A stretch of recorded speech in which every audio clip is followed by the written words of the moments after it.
الحمد لله الحمد لله خالق الوجود من العدم وجاعل النور من الظلم ومخرج الصبر من الألم فملقي التوبة على الندم فنشكره على المصائب كما نشكره على النعم ونصلي على رسوله الأكرم ذي الشرف الأشم والنور الأتم والكتاب المحكم وكمال النبيين والخاتم سيد ولد آدم الذي بشر به عيسى بن مريم ودعا لبعثته إبراهيم عليه السلام حين كان يرفع قواعد بيت الله المحرم فصلى الله عليه وسلم وعلى أتباعه خير الأمم الذين بارك الله بهم كافة الناس العرب منهم والعجم. الحمد لله الذي لم يتخذ ولدا ولم يكن له شريك في الملك ولم يكن له ولي من الذل وكبره تكبيرا. والحمد لله الذي أنزل على عبده الكتاب ولم يجعل له عوجا. والحمد لله الذي نحمده ونستعينه ونستغفره ونؤمن به ونتوكل عليه ونعوذ بالله من شرور أنفسنا ومن سيئات أعمالنا من يهده الله فلا مضل له ومن يضلله فلا هادي له ونشهد أن لا إله إلا الله وحده لا شريك له ونشهد أن محمدا عبد الله ورسوله أرسله الله تعالى بالهدى ودين الحق ليظهره على الدين كله وكفى بالله شهيدا.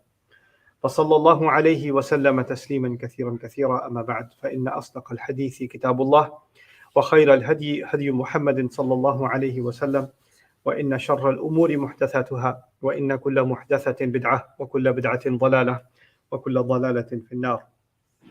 قال الله عز وجل في كتابه الكريم بعد أن أقول أعوذ بالله من الشيطان الرجيم: من اهتدى فإنما يهتدي لنفسه ومن ضل فإنما يضل عليها ولا تزر وازرة وزر أخرى وما كنا معذبين حتى نبعث رسولا وإذا أردنا أن نهلك قرية أمرنا مترفيها ففسقوا فيها فحق عليها القول فدمرناها تدميرا.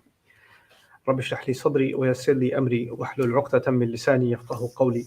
اللهم ثبتنا عند الموت بلا إله إلا الله واللهم اجعلنا من الذين آمنوا وعملوا الصالحات وتواصوا بالحق وتواصوا بالصبر. آمين يا رب العالمين. So in the Qur'an, there are many nations talked about, but a nation that is addressed very often other than the Quraysh is the Israelites. And the example of Banu Israel is given more often than other nations' examples. It's also true that the prophets of the Israelites are talked about more often. This is essential because we have a lot in common with Bani Israel and the responsibilities that were given to them. Unlike other prophets like Nuh alayhi salam, Salih alayhi salam, and Shu'aib alayhi salam, for example, even being the Arab prophets. So you would think geographically and historically they are closer to Rasulullah sallallahu alayhi wasallam because of the region. But they're talked about in reference to the da'wah that is similar in the Meccan period of the Prophet's life. But the Israelites are different because Allah also gave them laws. And also Allah also turned them into an entire ummah. If you look at the previous other nations and other followers of other prophets, they barely survived as a people. The small minority survives and the vast majority disbelieves, and those nations got destroyed. But the Israelites survived as a people. They became an ummah and they thrived as a people, and then they were given the law of Allah to live by as a people. So they have that fundamental thing in common with us. We are living as an ummah. Allah told us, كَذَلِكَ جَعَلْنَاكُمْ أُمَّةً وَسَطًا. And before us, they were the ummah that was given the responsibility of living by guidance. But that ummah suffered several tragedies. They went through several periods of rise, a couple of great periods of rise, and a couple of terrible periods of decline when they were invaded by other nations. They were taken as slaves. They were deprived from practicing their religion. They were forced into other religions. They were persecuted. So a lot of the atrocities that you think of and I think of that are happening in the ummah today, or you think of Islamic history and some of the terrible crimes that have happened against Muslims today, almost identical kinds of things happened to the Israelites also. And Allah makes reference to what happened with them. We have to bear in mind as we read about the Israelites that Allah says something about Himself. وَلَن تَجِدَ لِسُنَّةِ اللَّهِ تَبْدِيلًا. You will not find a different way in which Allah has His legacy. In other words, Allah has the same way of dealing with us as He does with anybody else. So for example, in Surah Al-Baqarah, where He was talking about the Israelites at length, He told us, وَإِلَهُكُمْ إِلَهٌ وَاحِدٌ. As He was talking to them, He then turned to us and says, your God is one and the same. Why is that important to hear? Because the criticism that Allah is giving to them, and the instructions that Allah gives to them, and the way that Allah reprimanded them or punished them or allowed them to be in decline, they did certain things to earn that. And Allah is then turning His attention to us and saying, and your God it's not some historical facts, it's the same ilah that's dealing with you. You don't have a different formula. You're not an exception to the rule. Think of it this way. Gravity worked a certain way 1,000 years ago. It works the same way today.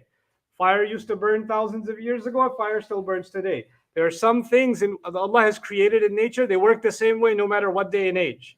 So the way Allah deals with a believing ummah and the trials it has to go through remain the same. If our behavior is the same, then the response from Allah will remain the same. So Allah turned to the Israelites and said, for example, in ahsantum li anfusikum wa in asa'tum falaha. If you're going to do your best, you're only doing so for yourselves. And then even to the Israelites, He made an invitation. He said, asa rabbukum an yarhamakum wa in udtum udna. Maybe Allah will show you rahmah. Maybe show you loving care. And if you turn back, if you show animosity, then we'll show animosity. And if you come back, we'll come back. If you turn back to Allah, we'll turn back. So Allah Azza wa Jal has this formula. Now, part of that, while discussing their decline and summarizing their history in Surah Al-Isra in the beginning, Allah then turned His attention to the immediate audience of the Prophet ﷺ and fused the two, and then gave us certain principles that are important because they are highlighting what are some of the things they messed up that we are in danger of messing up. What are some mistakes that they made that we're in danger of making? And one such mistake is actually a really pivotal principle that we forget, that you and I can easily forget. So I'm going to try to introduce this principle to you and then talk to you about the 15th ayah of this surah, of Surah Al-Isra. Allah has given us a deen in which we have to take other people into consideration all the time. You have to be the best to your parents. You have to be the best to your spouse. Your children have rights over you. Your neighbor has rights over you. You have to say salam to your Muslim brother. You cannot just walk into somebody else's house hatta tasta'nisu, until you make yourself feel welcome, until it's a welcome time for you to go, an appropriate time for you to go. So consideration for other people and being mindful of other people is a huge part of our deen. It's a very, very big part of our deen. But there is a component of our deen in which you have to pretend nobody exists. Nobody matters. Not even my parents, not my loved ones. In fact, even my own personal feelings don't even matter. What is that one teaching in which no one else matters? Everybody else, you have to pretend nobody else exists. Allah Azza wa Jalla says, "Man ihtada fa innama yahtadi li nafsihi." Whoever is going to commit to guidance is only doing so for their own benefit. You see, we have to take a lot of social matters into consideration when we make any other decision, even if you leave Islam on the side. When you are going to consider, for your son or your daughter, you're considering a proposal for marriage, you're looking at the family, you're looking at what this one's going to say, what that one's going to say. Are people going to raise a finger? What's our reputation going to be like? People consider social phenomena. What kind of gifts are we going to give? What kind of car should we get? What kind of neighborhood should we live in? What information should we tell people, not tell people? We're always thinking about the perception others are going to have of us, right? And it plays, for some people, it plays a huge part in virtually every decision that they make. Sometimes you have to make a decision and you think twice about what are my kids going to think? What is my wife going to think? What's the husband going to think? What are my parents going to think before I make this choice? Whether it's a financial decision, an education decision, any other kind of decision. But there's a certain set of decisions in which Allah has expected you and me to do something. Allah has decreed that certain kind of money is haram. And you already know what it is. You don't need an exhaustive explanation on what kind of earnings are haram. Allah has already explained certain kinds of food is haram. Allah has already made clear certain kinds of actions are haram. Certain kinds of environments are not acceptable. They violate this deen. So you and I already know, because the list of things that are prohibited is very small and is also very clear. There's no confusion about what's wrong in this deen. And everything that's wrong has been elaborated without any doubt. It's not complicated. And it's not complicated because this deen is supposed to be for all of humanity. So it's pretty straightforward. But sometimes our family, society, people's pressure, whatever it may be, other human beings start impacting our decision, and we start bending our commitment to what is right because it will offend someone else. So a scenario could be your family, your spouse wants you to do something that you know is haram. Now you have to think about it's going to hurt their feelings if you do, if you don't do it. But in those kinds of moments, the thing that Allah is teaching us, the mindset that Allah is teaching us is very powerful.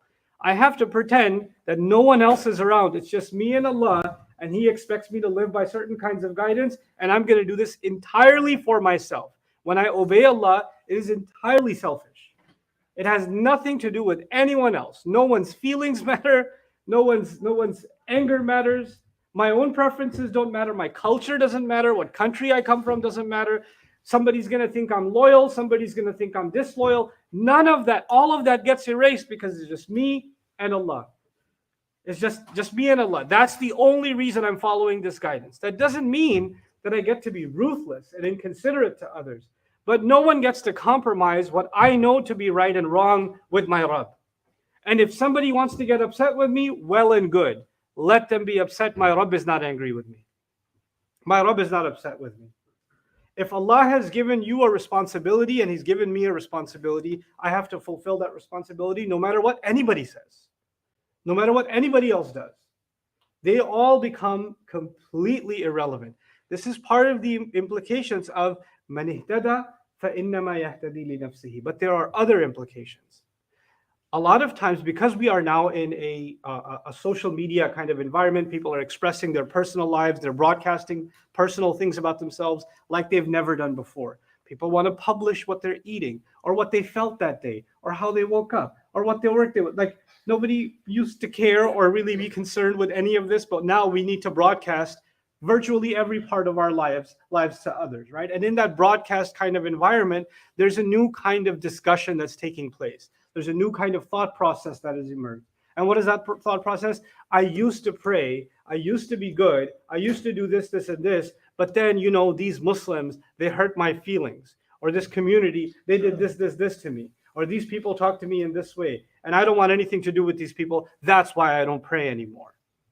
Or that's why I don't want to be anywhere around these people anymore. I mean, in other words, people hurt your feelings.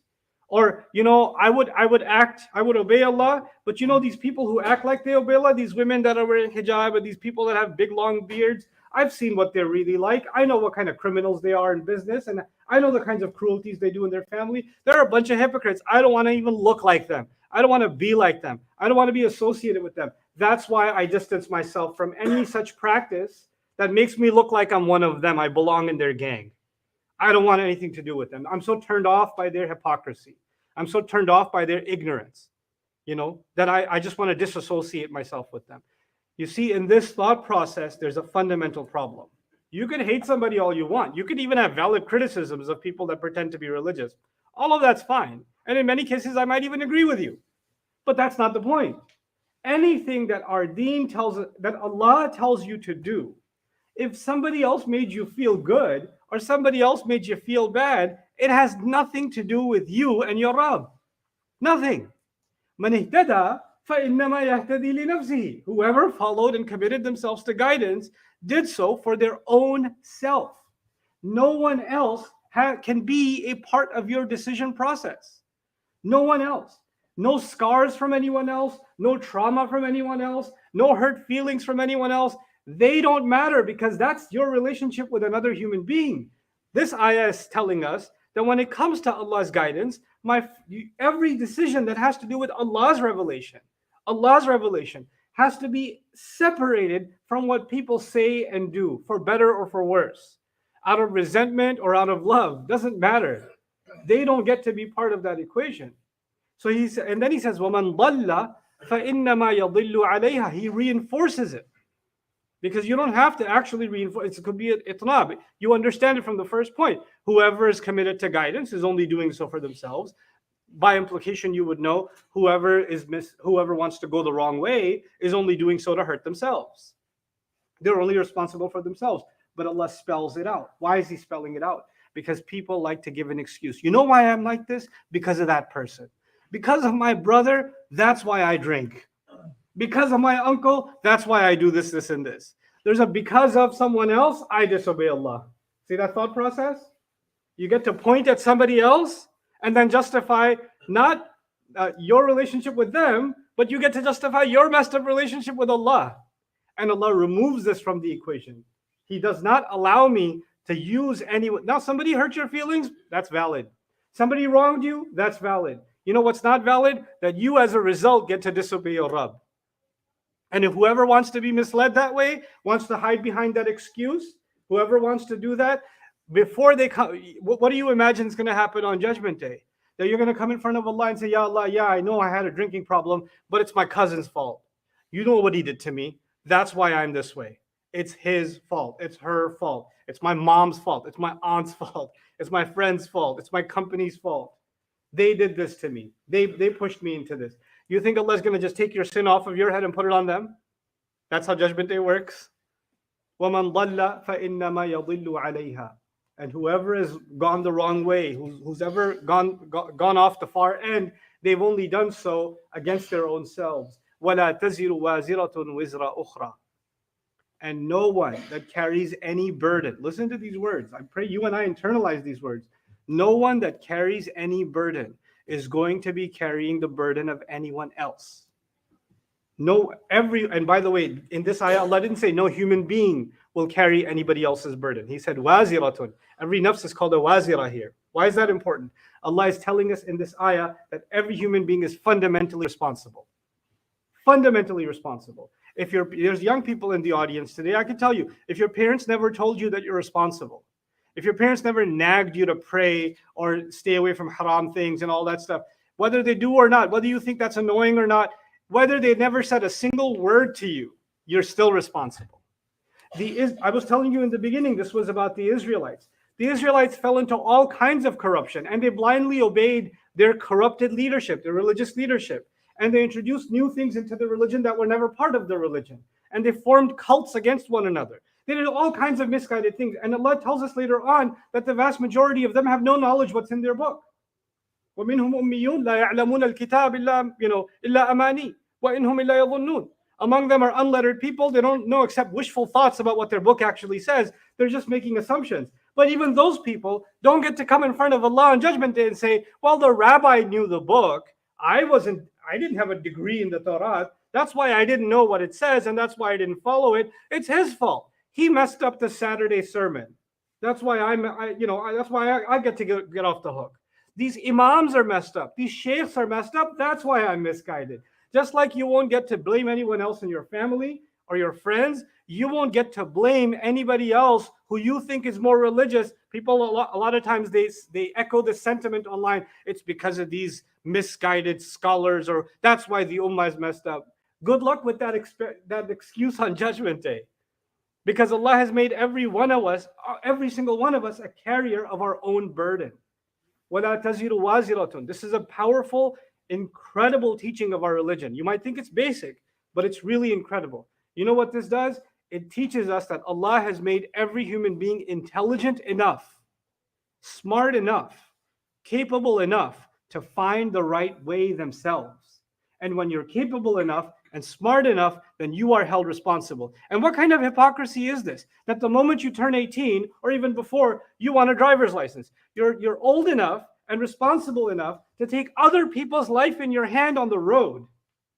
You're responsible enough to stop at a red light and to not change lanes without looking, and all of that stuff, you're responsible enough. But when it comes to Allah's guidance, he's just a kid.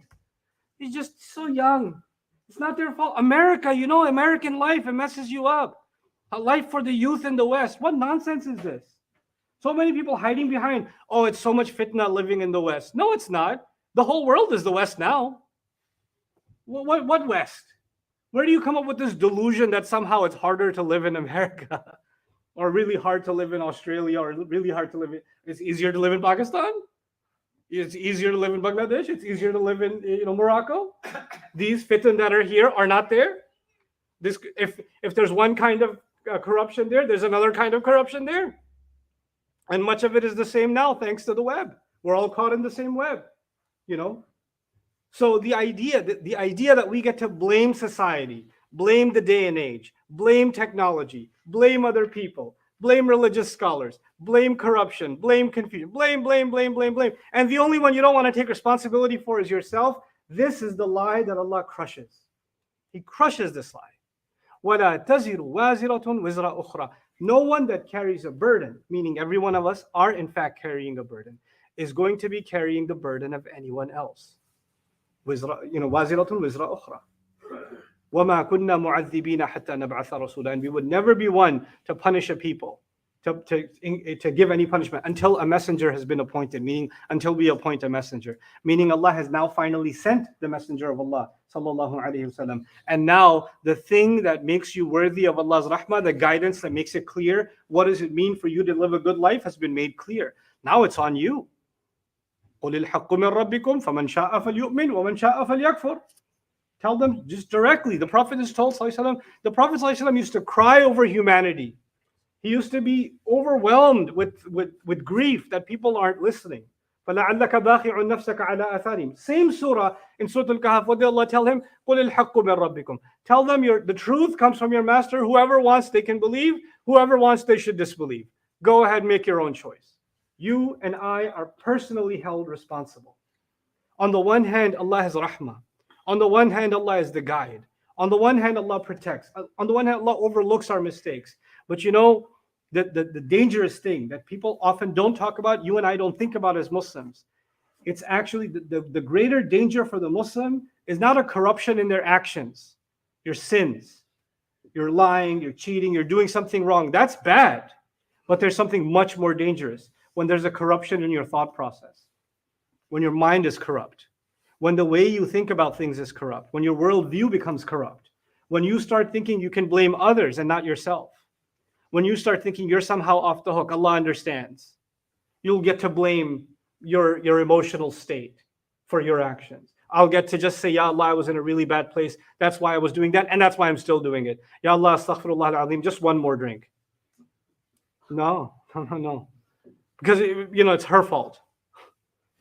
So you could just turn to angels on the right and left. You're writing this for her, right? Not for me.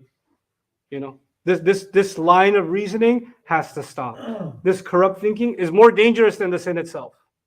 So he says, وَلَا تَزِرُ وَازِرَةٌ وِزْرَ أُخْرَى. Notice how many times this notion has been reinforced. First he said, مَنِ اهْتَدَى فَإِنَّمَا يَهْتَدِي لِنَفْسِهِ. That would have been enough. Then he said, وَمَنْ ضَلَّ فَإِنَّمَا يَضِلُّ عَلَيْهَا. Whoever is lost, then they're lost on their own account. They're only losing to their own peril. That's a second reinforcement. Then وَلَا تَزِرُ وَازِرَةٌ وِزْرَ أُخْرَى. Nobody who's carrying a burden will carry anybody else's burden. A third reinforcement. Why is he reinforcing this? By the way, the first statement means the same other two things. It's saying the same thing. If you really internalize the first statement, that your guidance depends on you, and you have to do so for your own benefit. Until you see that, then nothing else matters. That statement was enough. The other statements are reinforcement. Why does the Qur'an, full of wisdom, where there's no excess wording, why is it reinforcing so much? Because the thing that you and I overlook, the thing that I forget, that I tend to forget the most, Allah reinforces the most. The thing that's easily forgotten is the one that's hammered in more.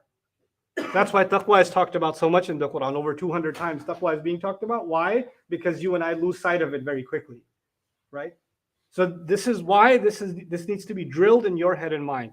If we enjoy a great deal of independence today that maybe the history of humanity has never seen.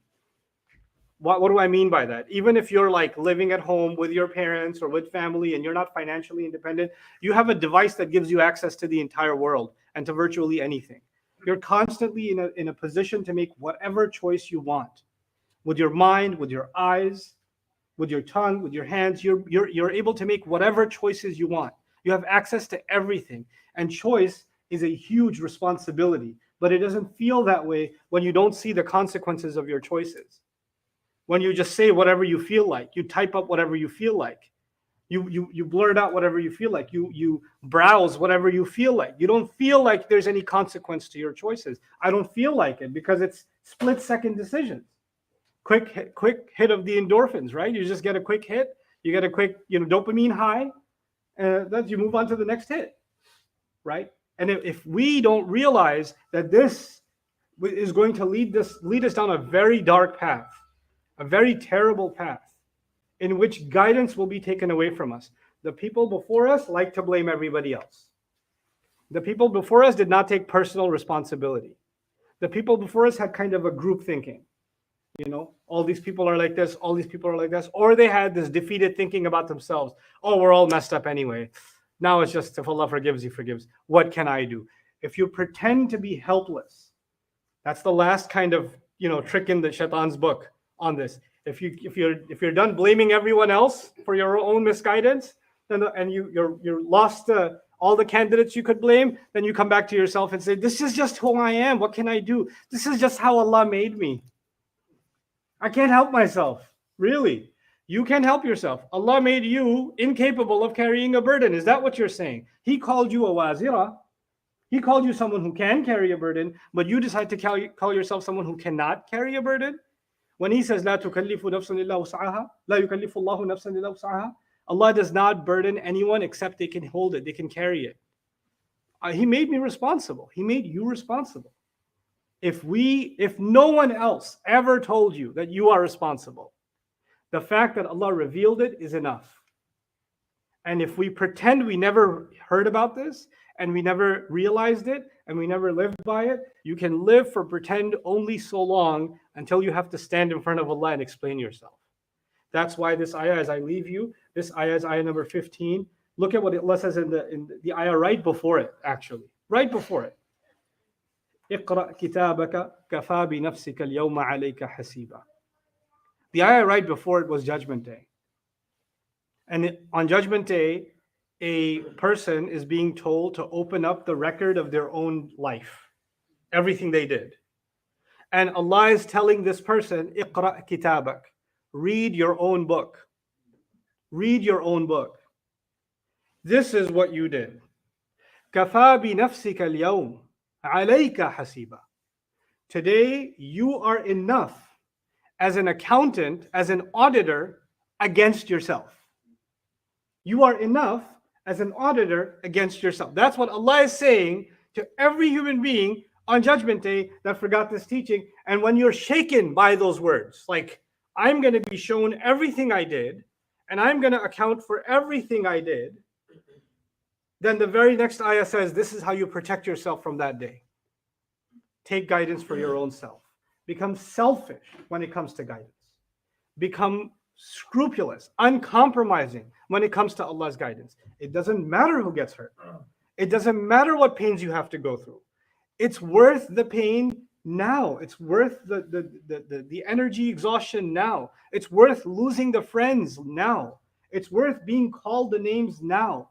It is not worth what you're going to be facing then. All the people whose loyalty makes you compromise Allah's guidance will be running away from you and me on Judgment Day. I don't want to be fooled by those kinds of loyalties. And all those people who I did not listen to, and I followed Allah's guidance, and they hated me for it, you might find that they're thanking me for it on Judgment Day. Thank you for not listening to me. Thank you for making me upset. Because if you hadn't done so, I would have been in deeper trouble. I would have been in deeper trouble. So I pray that Allah makes us deeply, internally, personally responsible. He removes from us the tendency to cast blame on everyone else for the way that we are before we put responsibility and blame on ourselves. And when we do blame ourselves, we don't become hopeless. We are still capable. We did not become paralyzed because of our past mistakes. We are still capable. If we were no good and there's no chance for you to redeem yourself, then there's no reason for Allah to keep you alive. There's no reason. The fact that you and I are breathing means Allah has given us an opportunity to redeem ourselves. The fact that we wake up this morning means Allah sees something good in us, the potential of good in us. Whether you want to realize that or not, or declare yourself doomed, that's up to you. That lie, is only to your own peril. May Allah Azza wa Jal make us real with ourselves and those around us. And may Allah make our commitment to His guidance sincere and pure. And may Allah Azza wa Jal help us live a life that embodies this beautiful ayah of the Qur'an. Barakallahu li wa lakum fil Qur'an al-Hakim wa nafa'ani wa iyyakum bil ayati wa dhikri al-Hakim. الحمد لله وكفى والصلاة والسلام على عباده الذين اصطفى خصوصا على أفضلهم وخاتم النبيين محمد الأمين وعلى آله وصحبه أجمعين. قال الله عز وجل في كتابه الكريم بعد أن أقول أعوذ بالله من الشيطان الرجيم إن الله وملائكته يصلون على النبي يا أيها الذين آمنوا صلوا عليه وسلموا تسليما. اللهم صل على محمد وعلى آل محمد كما صليت على إبراهيم وعلى آل إبراهيم في العالمين إنك حميد مجيد. اللهم بارك على محمد وعلى آل محمد كما باركت على إبراهيم وعلى آل إبراهيم في العالمين إنك حميد مجيد. عباد الله رحمكم الله، اتقوا الله.